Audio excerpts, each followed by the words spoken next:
Guys, no, kararating ko lang din, no. Hindi mo na ipasok? Hindi na. So yun guys, ito yung lugar namin dito sa Darangan.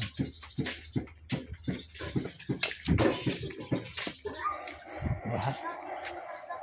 So kawawa talaga. Ito yung bahay namin guys.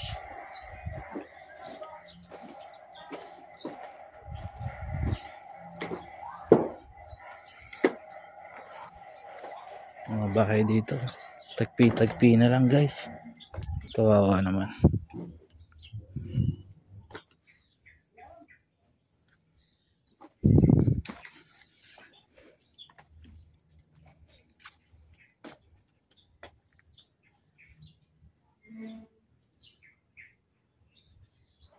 Tumumba na yung saging.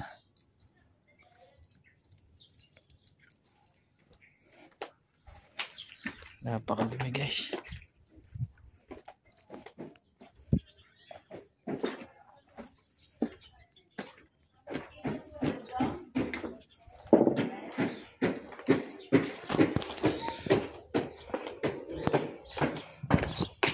So mamaya guys, punta tayo doon sa dulo. Bahay namin guys, sira-sira na din. So ilang bagyo na rin ang dumaan dito guys. Pero matibay pa rin yan. So pasok tayo sa loob guys.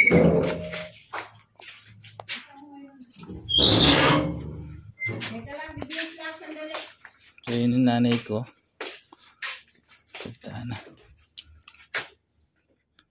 So, ito na yung picture na portrait na mga kuya ko, no.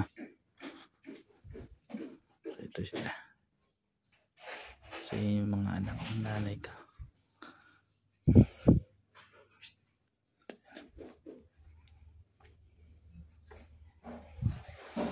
So punta tayo sa dulo. So ito yung lupa ng nanay at tatay ko. Kung saan ako lumaki guys. Ito yun, bahay nila. Siguro mga ilang years na pa akong wala rito. Siguro mga 15 years na rin. Ito yung likod niyan guys. Dati may bahay pa dito sa likod pero tinibag na yun kasi unti-unti na rin kaming nawala dito sa lupa na to at sa bahay na to.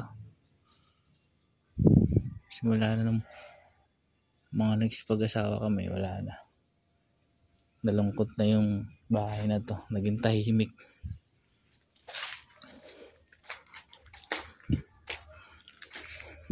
So, dati hindi ganito kasukal dito guys. Napakalinis na ito. Ayan, parang gubat na. Wala na kasi kami. Yung mga kuya ko kasi nasa abroad, yung ate ko nasa abroad. Ayan na. May puno ng papaya, saging, gabi, ang tawag dito, suha. Ayan. Mangga. Bayabas. So tumumba na rin dahil sa bagyo. Nabungkal na siya guys. Kung makikita nyo, tumumba na, nabungkal na yung lupa niya.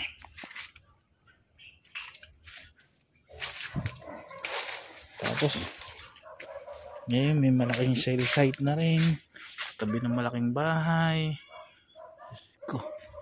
Laki na ng pinagbago ng lugar na to guys.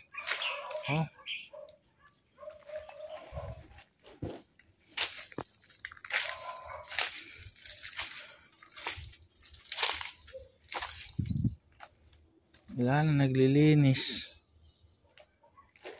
Wala na rin naggagamas. So,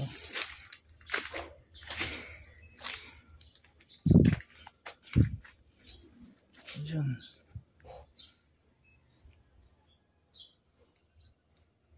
Naging malamok na din kahit may araw. Ay.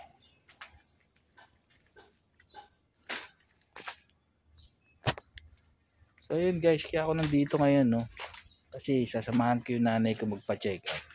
Ngayon kasi yung follow-up check-up niya kay Dr. Aldefonso Alvarez. So sa Binungonan yun guys, sa bayan.